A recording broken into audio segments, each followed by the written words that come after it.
चली गई थी। अब आपके मरने का इंतजार। दुआ के कपड़े और आपकी तो सरफराज के पास चली जाओ। कितना सच तो ये है दुआ। दुआ के कपड़े और नाज़रीन, आज वाली एपिसोड में आप देखेंगे कि दुआ के घर वाले दुआ को जेल से छुड़वाने जाएंगे तो पुलिस वाले बहुत ज़्यादा ज़लील करेंगे दुआ के घर वालों को और कहेंगे कि निकल जाओ यहाँ से, हम आपकी बेटी को नहीं छोड़ सकते, वो एक कातिला है।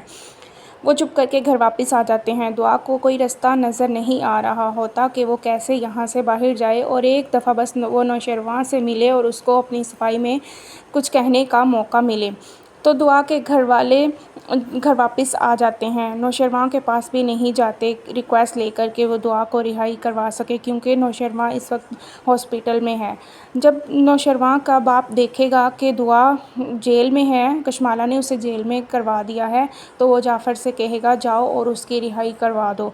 जब वो जेल से रिहा होकर हॉस्पिटल पहुंचेगी तो नौशरवां का बाप कहेगा कि हमने अपने बेटे की ज़िंदगी के सदक़े तुम्हारी रिहाई करवाई है, अब तुम यहाँ से दफ़ा हो जाओ और अब हमें अपनी शक्ल मत दिखाना। तुम्हारी वजह से हमारा बेटा मौत के मुंह से वापस आया है, अब हम तुम्हारा साया भी अपने बेटे पर नहीं पड़ने देंगे। वो वापस आ जाती है। वो जाफ़र की मिन्नत करेगी, बस एक दफ़ा उसकी शक्ल देखने दो। जाफ़र भी कहेगा बीबी सही मैं मजबूर हूँ, मैं आपकी मदद नहीं कर सकता।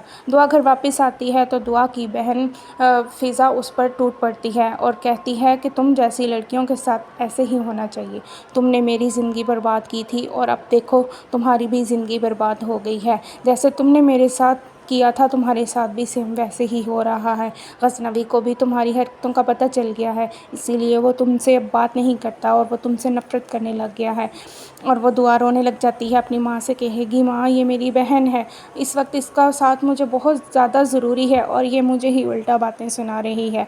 दुआ फिर से कोशिश करती है गज़नवी से रब्ता करने के लिए, लेकिन उसके घर वाले उसकी बात नहीं करवाते गज़नवी से। जब गज़नवी घर वापस आ जाएगा तो कशमाला से कहेगा कि मुझे दुआ की कोई भी चीज़ यहाँ नज़र नहीं आ रही, आखिर कहाँ गई सब दुआ की चीज़ें। तो कशमाला कहेगी कि दुआ अपना सब कुछ समेट के इस घर से चली गई है, क्योंकि वो उसको लगता था कि उसने जहर दिया है और आपकी मौत हो जाएगी और वो इद्दत के बाद सरफराज से शादी कर लेगी। तो सरफराज सोच में पड़ जाएगा कि आखिर ये क्या सच बात है, क्या सच में दुआ ने ऐसे किया है, मुझे जहर देने की कोशिश की है। फिर दुआ कॉल करेगी गज़नवी को और कहेगी मैं आपसे बहुत मोहब्बत करती हूँ, मैं आपको जहर देने का सोच भी नहीं सकती। तो गज़नवी कहेगा मुझे अब तुम्हारी सफाई में कुछ नहीं चाहिए दुआ, मैंने तुम्हें छोड़ दिया है, तुम अपने घर में खुश रहो, अगर तुम सरफराज से शादी करना चाहती हो तो तुम कर सकती हो।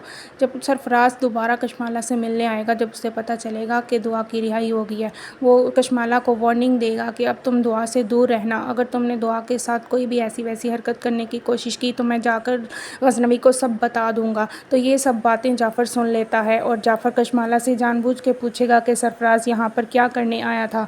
तो कशमाला को समझ नहीं आती वो उसको क्या जवाब दे। वहीं पर जाफ़र को शक हो जाएगा कि आखिरकार सरफराज और कशमाला में क्या चल रहा है। तो वो कशमाला और सरफराज की जासूसी स्टार्ट कर देगा। जब वो सरफराज के पीछे पीछे जाएगा तो उसको इल्म होना शुरू हो जाएगा कि ये सब मिली भगत कशमाला और सरफराज की है, बीबी सही बेकसूर है। वो कहता है कि अब मैं इन सब का सबूत इकट्ठा करके मैं साईं को दिखाऊंगा और मैं बताऊंगा कि ये सब करने वाली कशमाला है, दुआ को घर से निकलवाने वाली भी कशमाला है, इसमें दुआ का कोई कसूर नहीं है, बीबी साईं बेकसूर है।